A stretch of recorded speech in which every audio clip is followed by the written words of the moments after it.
30대 중반의 민수는 언제나처럼 지하철 7호선을 타고 출근길에 올랐습니다.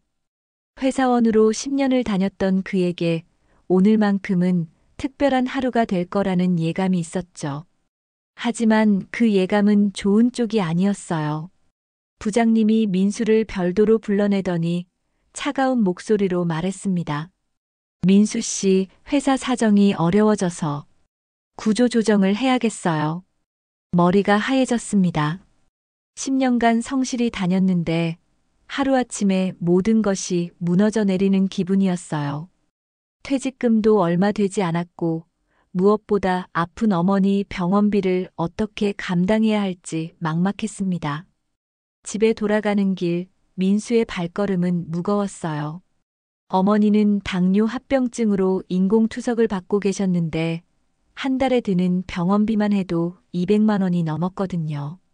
게다가 최근 의사가 수술을 권했지만 비용이 너무 부담스러워 계속 미뤄왔던 상황이었습니다. 엄마, 제가 왔어요. 병실 문을 열고 들어가니 어머니는 창밖을 바라보고 계셨어요. 여든을 앞둔 어머니의 뒷모습이 유난히 작아 보였습니다. 민수는 해고 소식을 차마 말할 수 없었어요. 대신 밝은 목소리로 오늘 회사에서 일찍 끝나서 왔어요 라고 거짓말을 했죠. 어머니는 돌아보시며 미소를 지으셨지만 그 미소 뒤에 숨겨진 걱정을 민수는 읽을 수 있었습니다. 민수야, 엄마 때문에 너무 고생하는 건 아니니? 어머니의 말에 민수는 고개를 저었지만 마음속으로는 절망감이 밀려왔어요. 병원을 나와 집으로 향하는 길 민수는 한강 다리 위에서 걸음을 멈췄습니다. 흐르는 강물을 바라보며 이렇게 사는 게 무슨 의미가 있을까 하는 생각이 들었어요. 직장도 잃었고 어머니 병원비는 감당할 수 없고 미래에 대한 희망도 보이지 않았거든요. 그때였습니다. 뒤에서 누군가가 말을 걸었어요. 혹시 무슨 고민이라도 있으신가요? 뒤돌아보니 30대 초반으로 보이는 남자가 따뜻한 미소를 지으며 서 있었습니다. 평범해 보이는 옷차림에 인상도 선량해 보였어요. 민수는 처음엔 경계했지만 그 남자의 눈빛에서 진심 어린 걱정을 느낄 수 있었습니다. 괜찮습니다. 그냥 생각이 좀 복잡해서요. 저도 한때 그런 적이 있었어요. 세상이 저를 버린 것 같고 앞으로 어떻게 살아가야 할지 모르겠더라고요. 그런데 말이죠. 힘든 시간이 지나고 나니 그 모든 게 저를 더 강하게 만들어주더라고요. 그 남자의 말에는 묘한 힘이 있었습니다. 마치 민수의 마음속을 들여다보는 것 같았어요. 민수는 자신도 모르게 고개를 끄덕이며 그의 말에 귀를 기울이게 됐죠. 그 남자는 자신을 김영석이라고 소개했습니다. 혹시 시간이 되신다면 저희 모임에 한번 와보시겠어요? 비슷한 고민을 가진 사람들이 모여서 서로를 격려하는 자리거든요. 처음엔 망설였지만 민수는 결국 그를 따라 나섰습니다. 갈 곳도 할 일도 없었거든요. 김영석이 안내한 곳은 강남의 한 건물 지하에 있는 공간이었어요. 새생명교회라는 간판이 걸려 있었지만 일반적인 교회와는 분위기가 달랐습니다. 문을 열고 들어가자 10여 명의 사람들이 둥글게 앉아 있었어요. 나이도 직업도 다양해 보였는데 모두들 따뜻한 미소로 민수를 맞아주었습니다. 어서 오세요, 형제님.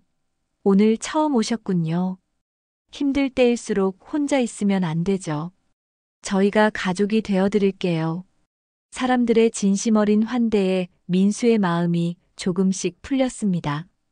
오랫동안 이런 따뜻함을 느껴본 적이 없었거든요. 모임이 시작되자 한 명씩 돌아가며 자신의 이야기를 나눴어요. 실직자, 이혼한 사람, 사업에 실패한 사람. 모두가 상처를 안고 살아가는 사람들이었습니다. 민수도 용기를 내어 자신의 상황을 털어놨어요. 해고당한 일, 아픈 어머니, 앞날에 대한 불안감까지. 이야기를 마치자 사람들이 하나둘씩 일어나 민수의 어깨에 손을 얹으며 위로해 주었습니다. 형제님, 이제 혼자가 아니에요. 저희가 함께 할게요. 그때 앞쪽에서 한 남자가 일어났습니다. 50대 중반으로 보이는 그는 다른 사람들이 목사님이라고 부르는 사람이었어요. 이철민 목사였습니다. 민수 형제님, 하나님께서 당신을 특별한 목적으로 이곳에 보내셨습니다. 지금의 시련은 더 큰 축복을 위한 준비 과정이에요. 이철민의 말에는 확신이 가득했습니다. 그는 민수를 바라보며 계속 말했어요. 당신은 많은 사람들을 구원할 사명을 가지고 태어난 분입니다. 지금의 고통은 그 사명을 위해 겪어야 하는 과정이죠. 민수는 처음으로 자신이 특별한 존재라는 말을 들었습니다. 평생 평범하게만 살아왔는데 누군가 자신을 특별하다고 해주니 마음이 따뜻해졌어요. 모임이 끝난 후 사람들은 민수에게 저녁 식사를 대접해 주었습니다. 집에서 직접 만든 반찬들로 가득한 밥상을 받고 민수는 눈물이 날 것 같았어요. 언제 마지막으로 이렇게 정성스런 밥을 먹어봤는지 기억이 안 났거든요. 형제님, 내일도 오세요. 매일 이런 식으로 함께 식사하고 서로를 격려해줘요. 김영석의 제안에 민수는 고개를 끄덕였습니다. 이곳 사람들과 함께 있으면 외롭지 않을 것 같았어요. 집으로 돌아가는 길, 민수의 걸음은 아침과 달리 가벼웠습니다. 오랜만에 마음의 온기가 느껴졌거든요. 새생명교회에 나간 지 한 달이 지났습니다. 민수는 매일같이 그곳에서 시간을 보냈어요. 구직 활동도 뒷전이 될 정도로 교회 사람들과 함께하는 시간이 소중했거든요. 사람들은 민수를 특별한 사명자라고 불러주었고, 그럴 때마다 민수의 마음은 뿌듯했습니다. 어느 날 이철민 목사가 민수를 따로 불렀어요. 목사실로 들어가니 벽면에는 다양한 종교, 서적들과 함께 천국 입성을 위한 십계명이라는 액자가 걸려 있었습니다. 민수 형제님, 하나님께서 저에게 계시를 주셨습니다. 이철민의 목소리는 평소보다 엄숙했어요. 그는 민수를 바라보며 천천히 말을 이어갔습니다. 당신이 진정한 믿음을 보여줄 때가 왔다고 하시더군요. 믿음 없이는 아무것도 이룰 수 없어요. 민수는 고개를 끄덕였습니다. 한 달 동안 매일 들어온 말이었거든요. 믿음만 있으면 모든 것이 해결된다는 이야기를 수없이 들었어요. 목사님, 제가 어떻게 믿음을 보여드리면 될까요? 헌금입니다, 형제님. 헌금은 하늘의 보물 창고를 여는 열쇠예요. 땅의 것을 포기해야 하늘의 것을 얻을 수 있습니다. 이철민은 성경 구절을 인용하며 설명했습니다. 마태복음에서 예수님께서 말씀하셨죠. 내 보물이 있는 그곳에 내 마음도 있느니라. 형제님의 마음이 어디에 있는지 하나님께서 시험하고 계십니다. 민수는 잠시 망설였어요. 해고된 후 모아둔 돈이 얼마 없었거든요. 게다가 어머니 병원비도 감당하기 어려운 상황이었습니다. 목사님, 사실 지금 형편이. 형제님, 그것이 바로 믿음이 부족한 증거입니다. 하나님께서는 우리가 모든 것을 의지할 때 더 큰 축복으로 갚아주세요. 욥도 모든 것을 잃었지만 끝까지 믿음을 지켜서 2배의 축복을 받았잖아요. 이철민의 말은 논리적으로 들렸습니다. 민수는 한 달 동안 이런 식으로 사고하도록 훈련받아왔거든요. 의심이 생기면 믿음 부족이라고 스스로를 탓하게 됐어요. 그런데 목사님, 어머니 수술비가 필요한 상황이라서.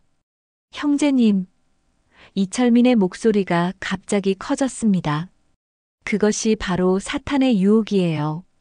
가족에 대한 걱정으로 하나님에 대한 믿음을 흔들려고 하는 겁니다.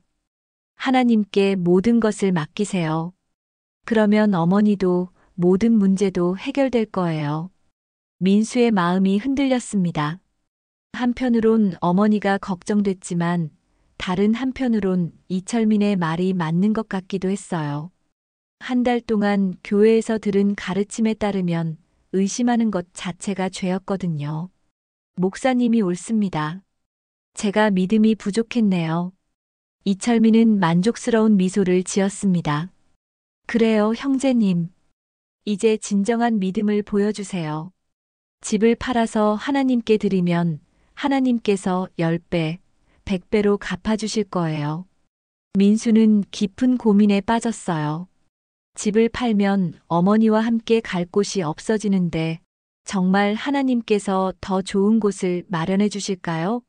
하지만 의심하면 안 된다고 배웠습니다. 믿음은 보이지 않는 것을 확신하는 것이라고 했으니까요. 결국 민수는 부동산에 집을 내놓았습니다. 다행히 금방 매수자가 나타났고 3억 원을 받을 수 있었어요. 그 돈을 모두 교회에 헌금으로 바치는 순간 민수는 묘한 해방감을 느꼈습니다. 이제 정말로 하나님만 의지하게 됐다는 생각이 들었거든요. 집을 판 후 일주일이 지났지만 약속했던 축복은 오지 않았습니다. 민수와 어머니는 교회에서 제공한 작은 방에서 지내고 있었어요. 바닥에 이불을 깔고 누워야 하는 열악한 환경이었지만 민수는 이것도 시험이라고 생각하려 했습니다. 어머니의 상태가 급격히 나빠졌어요. 인공투석을 받으러 병원에 갔더니 의사가 심각한 표정으로 말했습니다. 더 이상 미룰 수가 없습니다. 당장 수술을 받지 않으면 위험해요. 선생님, 수술비는 얼마나 들까요? 대략 5천만 원 정도 예상됩니다. 민수의 머릿속이 하얘졌어요. 집을 팔아서 받은 3억 원을 모두 교회에 바쳤는데 이제 어디서 그 돈을 구해야 할까요? 급한 마음에 이철민 목사를 찾아갔습니다. 목사님, 어머니 수술비가 급히 필요합니다. 혹시 제가 바친 헌금 중에서 안 됩니다, 형제님. 이철민은 단호하게 고개를 저었어요. 한번 하나님께 드린 것은 다시 가져올 수 없어요. 그것은 하나님을 모독하는 행위입니다. 그럼 어머니는 어떻게 해야 하죠? 기도하세요. 간절히 기도하면 하나님께서 길을 열어주실 겁니다. 믿음이 부족해서 축복이 지연되고 있는 거예요. 민수는 절망감을 느꼈지만 그래도 믿어보기로 했습니다. 교회 사람들과 함께 밤새 기도했어요. 어머니의 병이 낫기를, 수술비가 마련되기를 간절히 빌었습니까, 콜즈. 하지만 사흘 후 어머니가 의식을 잃고 쓰러지셨습니다. 응급실로 급히 옮겨졌지만 의사는 더 늦으면 정말 위험하다고 경고했어요. 민수는 교회 사람들에게 도움을 요청했습니다. 형제님들, 제발 도와주세요. 어머니가 위험해요. 하지만 사람들의 반응은 냉담했어요. 형제님이 믿음이 부족한 것 같네요. 하나님을 의심하면 안 되죠. 더 열심히 기도하세요. 이런 시련을 통해 더 큰 믿음을 얻는 거예요. 아무도 실질적인 도움을 주려 하지 않았습니다. 평소에 가족이라고 불러주던 사람들이 정작 도움이 필요할 때는 외면하는 것이었어요. 병실에 혼자 앉아 의식 잃은 어머니를 바라보던 민수는 눈물을 흘렸습니다. 내가 뭔 짓을 한 건가 하는 후회가 밀려왔어요. 집을 팔지 않았다면 어머니 수술비 정도는 충분히 감당할 수 있었을 텐데. 그때 병실 문이 열리며 누군가가 들어왔습니다. 돌아보니 3년 전부터 연락이 끊어졌던 여동생 민지였어요. 오빠, 엄마 어떻게 된 거예요? 병원에서 연락이 와서 급히 왔는데. 민지는 어머니의 상태를 확인한 후 민수를 바라봤습니다. 오빠, 수술비는 준비됐어요? 민수는 고개를 떨구고 대답할 수 없었어요. 그 모습을 본 민지의 얼굴이 굳어졌습니다. 설마, 오빠가 그 이상한 종교에 빠져서 돈을 다 바친 건 아니죠? 민수의 침묵이 모든 것을 말해주었습니다. 민지는 눈물을 흘리며 말했어요. 오빠 믿음은 사람을 살리는 거예요. 근데 지금 오빠 믿음은 엄마를 죽이고 있어요. 민지는 자신이 모아둔 돈으로 어머니의 수술비를 대신 지불했습니다. 다행히 수술은 성공적이었고 어머니는 의식을 되찾으셨어요. 하지만 민수의 마음은 복잡했습니다. 교회에서 배운 대로라면 이것도 하나님의 축복이어야 하는데 왜 마음이 편하지 않을까요? 형제님, 어머니 수술이 잘 됐다면서요? 역시 하나님께서 응답해 주셨네요. 김영석이 병문안을 왔을 때 한 말이었습니다. 민수는 황당함을 느꼈어요. 교회에서는 아무런 도움도 주지 않으면서 결과만 보고 하나님의 축복이라고 말하다니. 형석 형, 그런데 수술비는 제 여동생이 준비해줬는데 그것도 하나님께서 여동생을 통해 역사하신 거죠. 하나님의 방법은 우리가 생각하는 것과 다를 수 있어요. 민수는 점점 의심이 들기 시작했습니다.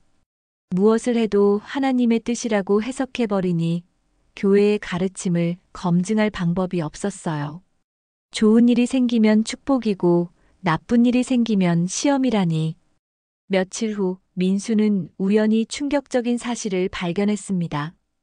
교회 건물 뒤편에서 담배를 피우던 중 이철민 목사가 고급 외제차에서 내리는 것을 봤거든요.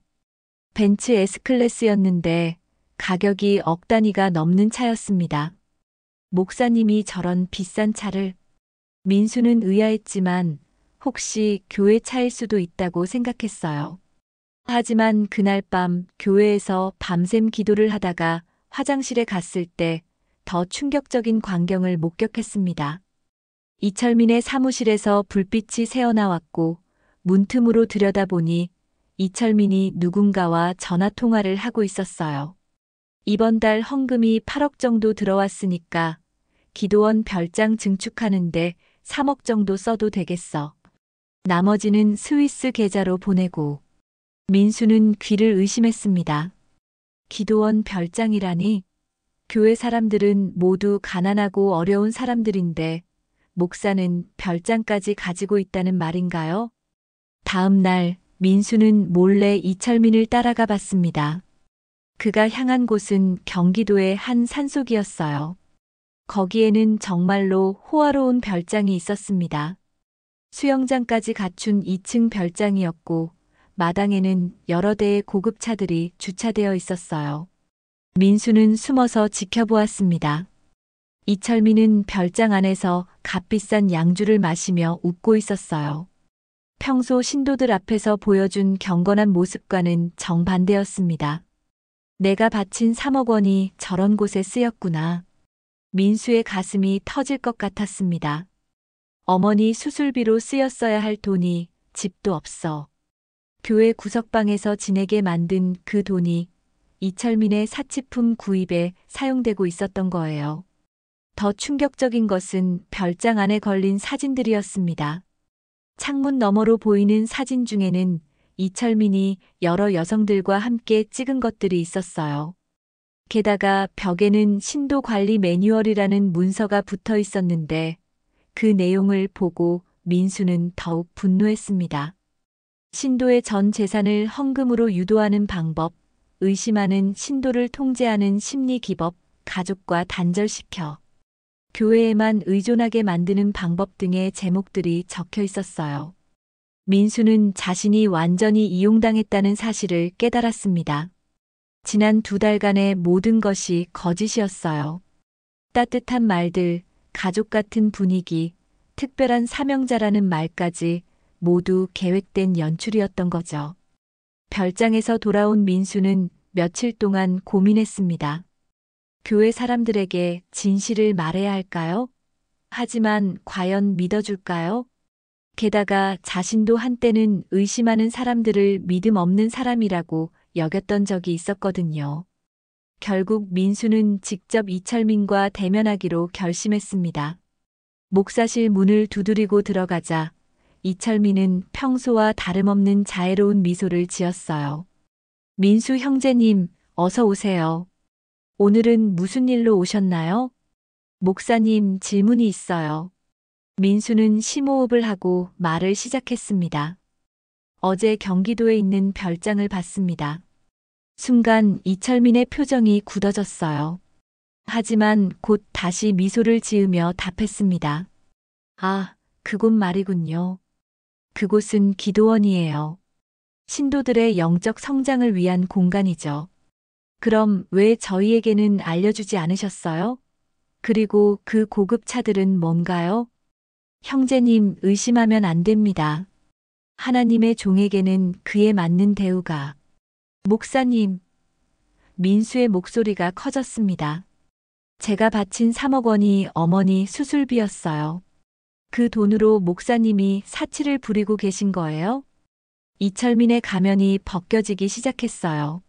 자애로운 미소가 사라지고 차가운 표정이 드러났습니다. 민수, 내가 너무 나갔어. 하나님께 드린 헌금을 가지고 이런 식으로 따지다니. 하나님께 드린 게 아니라 목사님 개인 계좌로 들어간 거 아닌가요? 조심해, 민수. 하나님의 종을 모독하면 큰 저주를 받을 거야. 이철민은 더 이상 존댓말도 사용하지 않았어요. 본래 모습을 드러낸 것이죠. 하지만 민수는 더 이상 그의 위협에 굴복하지 않았습니다. 목사님, 아니. 이철민 씨, 당신은 사기꾼이에요.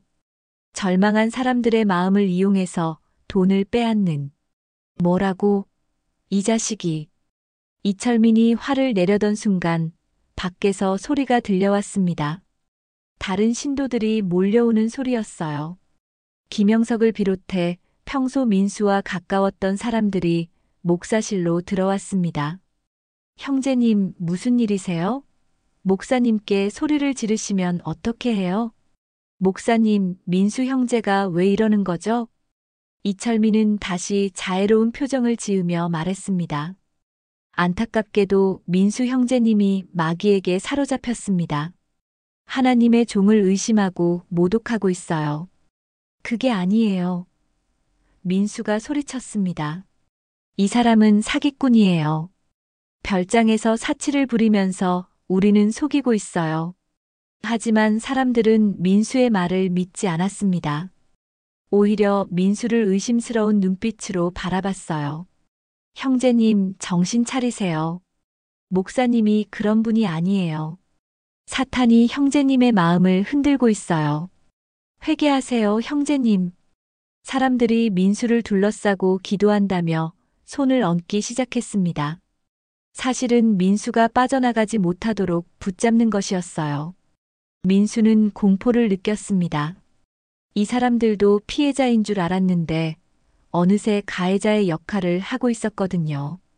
놓으세요. 저는 이제 이곳을 떠날 거예요. 안 됩니다. 막이 들린 상태에서는 내보낼 수 없어요. 사람들의 눈빛이 광적으로 변해 있었습니다. 민수는 간신히 몸부림치며 그들 사이를 빠져나왔어요.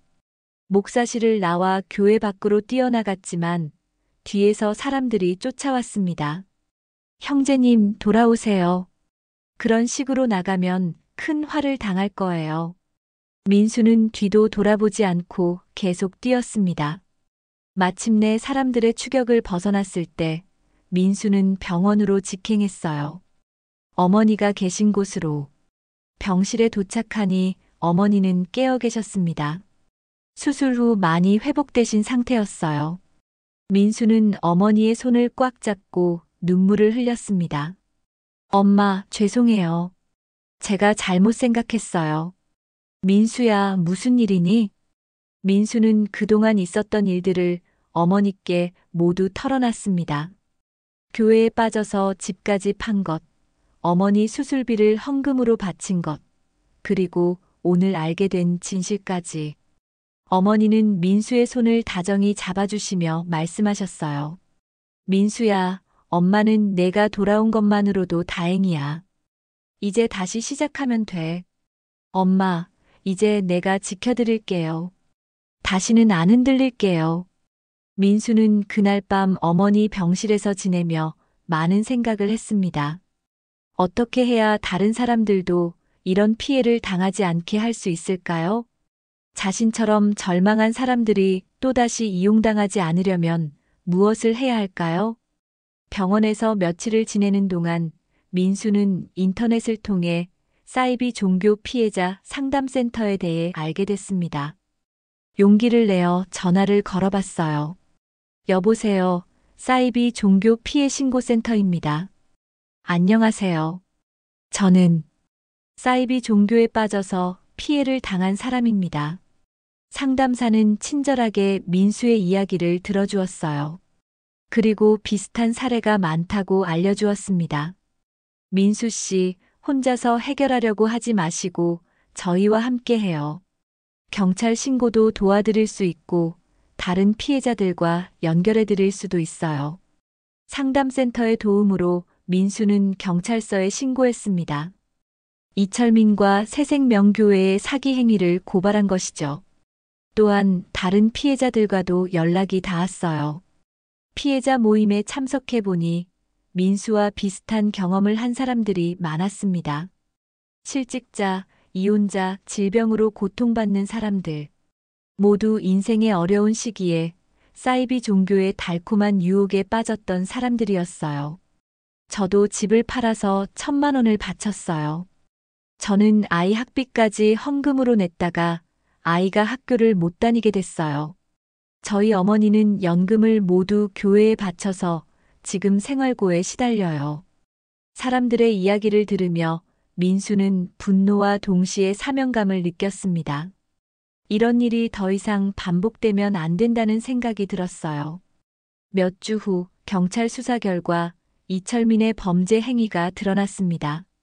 수십억 원의 헌금을 개인 용도로 사용한 것, 신도들을 심리적으로 조작한 것, 심지어 일부 여성 신도들에게 성추행을 저지른 것까지 밝혀졌어요. 이철민은 구속됐고 새생명교회는 문을 닫게 됐습니다. 하지만 이미 피해를 당한 사람들의 상처는 쉽게 아물지 않았어요. 민수는 피해자 모임을 통해 알게 된 사회복지사와 함께 새로운 활동을 시작했습니다. 절망에 빠진 사람들에게 진짜 도움을 주는 일이었어요.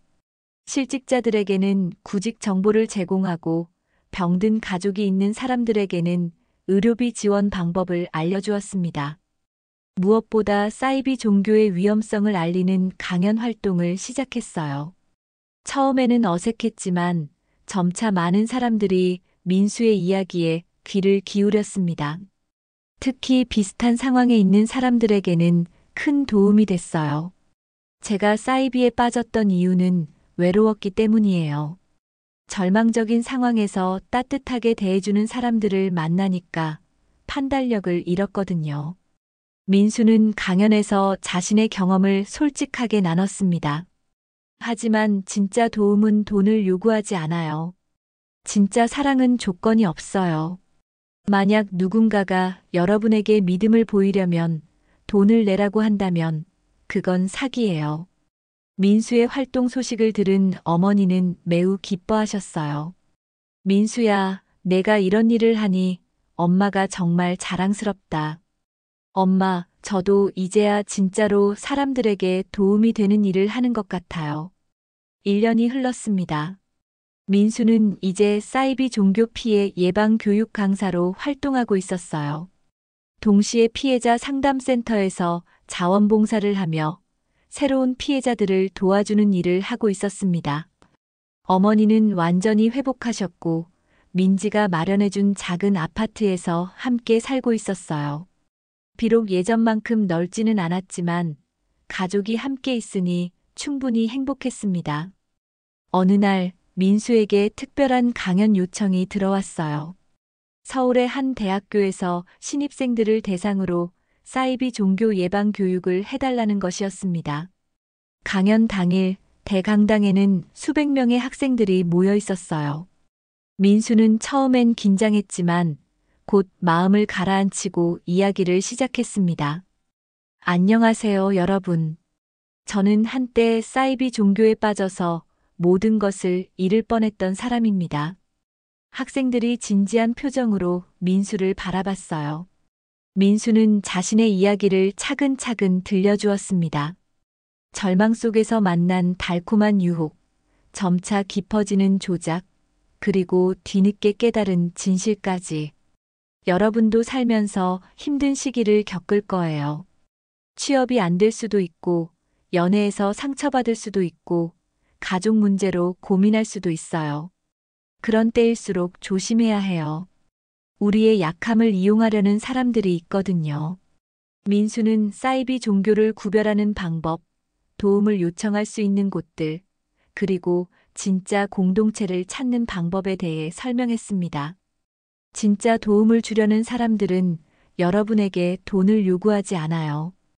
오히려 여러분이 독립적으로 살아갈 수 있도록 도와줄 거예요. 진짜 사랑은 자유를 주는 거지 속박하는 게 아니거든요. 강연이 끝나자 학생들의 뜨거운 박수가 쏟아졌습니다. 질문 시간에는 많은 학생들이 손을 들었어요. 교수님, 혹시 지금도 그때 교회 사람들과 연락하세요? 아니요. 하지만 그들도 어떤 면에서는 피해자였다고 생각해요. 저처럼 절망에 빠진 상태에서 조작당한 거니까요. 지금 그들이 어떻게 살고 있는지는 모르지만 언젠가는 진실을 깨닫기를 바라고 있어요. 혹시 후회하는 일은 없으세요? 집도 잃고 돈도 잃고. 민수는 잠시 생각한 후 대답했습니다. 물론 후회돼요. 하지만 그 경험이 있었기에 지금의 제가 있는 것 같아요. 저와 같은 피해를 당하는 사람들을 도울 수 있게 됐거든요. 고통스러운 경험이었지만 그것을 통해 진짜 소중한 것이 무엇인지 깨달았어요. 강연이 완전히 끝난 후 한 학생이 민수에게 다가왔습니다. 교수님, 사실 저도 요즘 비슷한 곳에서 연락이 와요. 제가 취업 준비하면서 힘들어하는 걸 보고 상담해 주겠다고 하면서 민수는 그 학생과 오랫동안 이야기를 나눴어요. 그리고 안전한 상담 기관을 연결해 주었습니다. 집으로 돌아가는 길, 민수는 뿌듯함을 느꼈습니다. 오늘도 한 명의 피해자를 막을 수 있었거든요. 집에 도착하니 어머니가 저녁을 준비하고 계셨어요. 민수야, 강연 어땠니?